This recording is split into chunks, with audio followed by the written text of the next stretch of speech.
حاميم والكتاب المبين إنا جعلناه قرآنا عربيا لعلكم تعقلون وإنه في أم الكتاب لدينا لعلي حكيم أفنضرب عنكم الذكر صفحا أن كنتم قوما مسرفين وكم أرسلنا من نبي في الأولين وما يأتيهم من نبي إلا كانوا به يستهزئون فأهلكنا أشد منهم بطشا ومضى مثل الأولين ولئن سألتهم من خلق السماوات والأرض ليقولن خلقهن العزيز العليم الذي جعل لكم الأرض مهدا وجعل لكم فيها سبلا لعلكم تهتدون والذي نزل من السماء ماء بقدر فأنشرنا به بلدة ميتا كذلك تخرجون والذي خلق الأزواج كلها وجعل لكم من الفلك والأنعام ما تركبون لتستووا على ظهوره ثم تذكروا نعمة ربكم إذا استويتم عليه وتقولوا سبحان الذي سخر لنا هذا وما كنا له مقرنين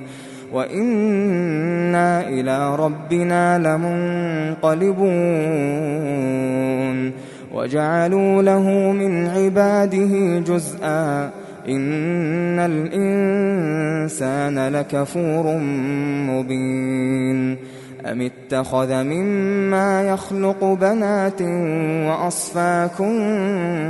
بالبنين وإذا بشر أحدهم بما ضرب للرحمن مثلا ظل وجهه مسودا وهو كظيم أومن ينشأ في الحلية وهو في الخصام غير مبين وجعلوا الملائكة الذين هم عباد الرحمن إناثا أشهدوا خلقهم ستكتب شهادتهم ويسألون وقالوا لو شاء الرحمن ما عبدناهم ما لهم بذلك من علم إن هم إلا يخرصون أم آتيناهم كتابا من قبله فهم به مستمسكون بل قالوا إنا وجدنا آباءنا على أمة وإنا على آثارهم مهتدون وكذلك ما أرسلنا من قبلك في قرية من نذير إلا قال مترفوها إنا وجدنا آباءنا على أمة وإنا على آثارهم مقتدون قال أولو جئتكم بأهدى مما وجدتم عليه آباءكم قالوا إنا بما أرسلتم به كافرون فانتقمنا منهم فانظر كيف كان عاقبة المكذبين وإذ قال إبراهيم لأبيه وقومه إنني براء مما تعبدون إلا الذي فطرني فإنه سيهدين وجعلها كلمة باقية في عقبه لعلهم يرجعون بل متعت هؤلاء وآباءهم حتى جاءهم الحق ورسول مبين ولما جاءهم الحق قالوا هذا سحر وإنا به كافرون وقالوا لولا نزل هذا القرآن على رجل من القريتين عظيم أهم يقسمون رحمة ربك نحن قسمنا بينهم معيشتهم في الحياة الدنيا ورفعنا بعضهم فوق بعض درجات ليتخذ بعضهم بعضا سخريا ورحمة ربك خير مما يجمعون ولولا أن يكون الناس أمة واحدة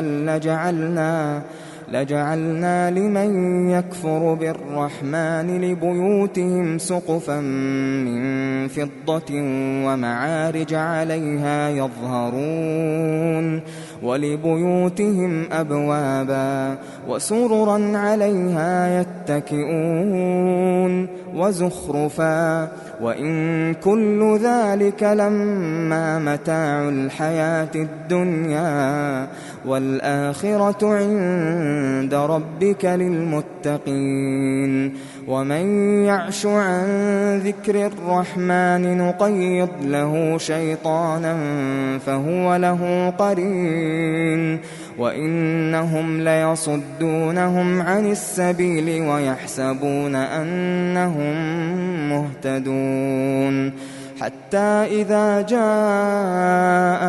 قال يا ليت بيني وبينك بعد المشرقين فبئس القرين ولن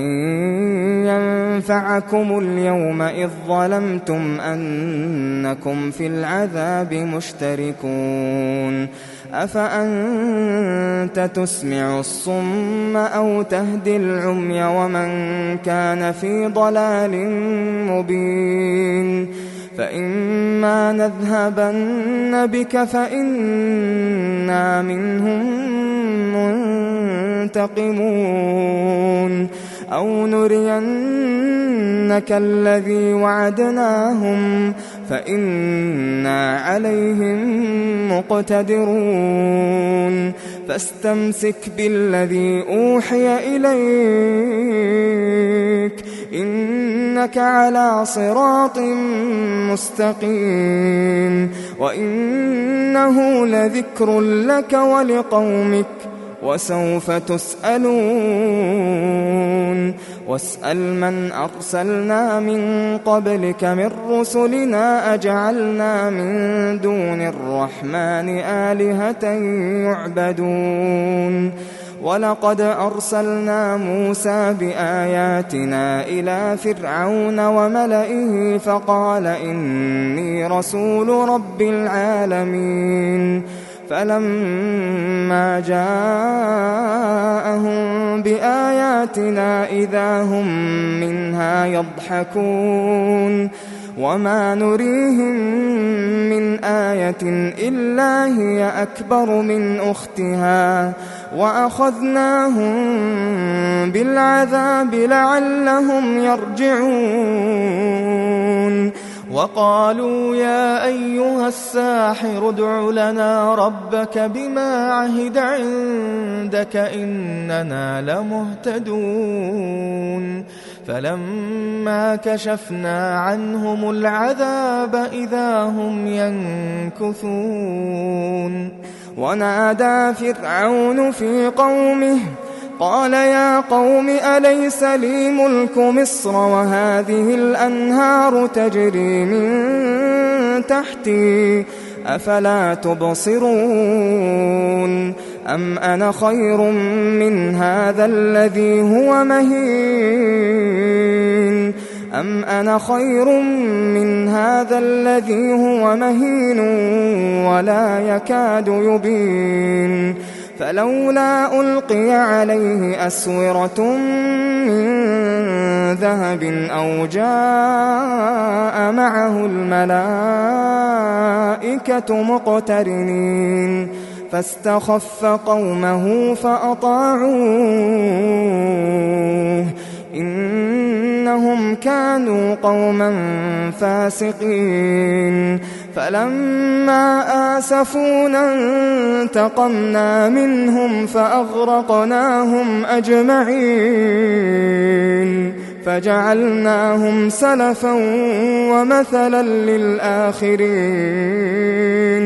ولما ضرب ابن مريم مثلا إذا قومك منه يصدون وقالوا أآلهتنا خير أم هو ما ضربوه لك إلا جدلا بل هم قوم خصمون إن هو إلا عبد أنعمنا عليه وجعلناه مثلا لبني إسرائيل ولو نشاء لجعلنا منكم ملائكة في الأرض يخلفون وإنه لعلم للساعة فلا تمترن بها واتبعون هذا صراط مستقيم ولا يصدنكم الشيطان إنه لكم عدو مبين ولما جاء عيسى بالبينات قال قد جئتكم بالحكمة ولأبين لكم بعض الذي تختلفون فيه فاتقوا الله وأطيعون إن الله هو ربي وربكم فاعبدوه هذا صراط مستقيم فاختلف الأحزاب من بينهم فويل للذين ظلموا من عذاب يوم أليم هل ينظرون إلا الساعة أن تأتيهم بغتة وهم لا يشعرون الأخلاء يومئذ بعضهم لبعض عدو إلا المتقين يا عباد لا خوف عليكم اليوم ولا أنتم تحزنون الذين آمنوا بآياتنا وكانوا مسلمين ادخلوا الجنة أنتم وأزواجكم تحبرون يطاف عليهم بصحاف من ذهب وأكواب وفيها ما تشتهيه الأنفس وتلذ الأعين وأنتم فيها خالدون وتلك الجنة التي أورثتموها بما كنتم تعملون لكم فيها فاكهة كثيرة منها تأكلون إن المجرمين في عذاب جهنم خالدون لا يفتر عنهم وهم فيه مبلسون وما ظلمناهم ولكن كانوا هم الظالمين ونادوا يا مالك ليقض علينا ربك قال إنكم ماكثون لقد جئناكم بالحق ولكن أكثركم للحق كارهون أم أبرموا أمرا فإنا مبرمون أم يحسبون أنا لا نسمع سرهم ونجواهم بلى ورسلنا لديهم يكتبون قل إن كان للرحمن ولد فأنا أول العابدين سبحان رب السماوات والأرض رب العرش عما يصفون فذرهم يخوضوا ويلعبوا حتى يلاقوا يومهم الذي يوعدون وهو الذي في السماء إله وفي الأرض إله وهو الحكيم العليم وتبارك الذي له ملك السماوات والأرض وما بينهما وعنده علم الساعة وإليه ترجعون ولا يملك الذين يدعون من دونه الشفاعة إلا من شهد بالحق وهم يعلمون ولئن سألتهم من خلقهم ليقولن الله فأنى يؤفكون وقيله يا رب إن هؤلاء قوم لا يؤمنون فاصفح عنهم وقل سلام فسوف يعلمون.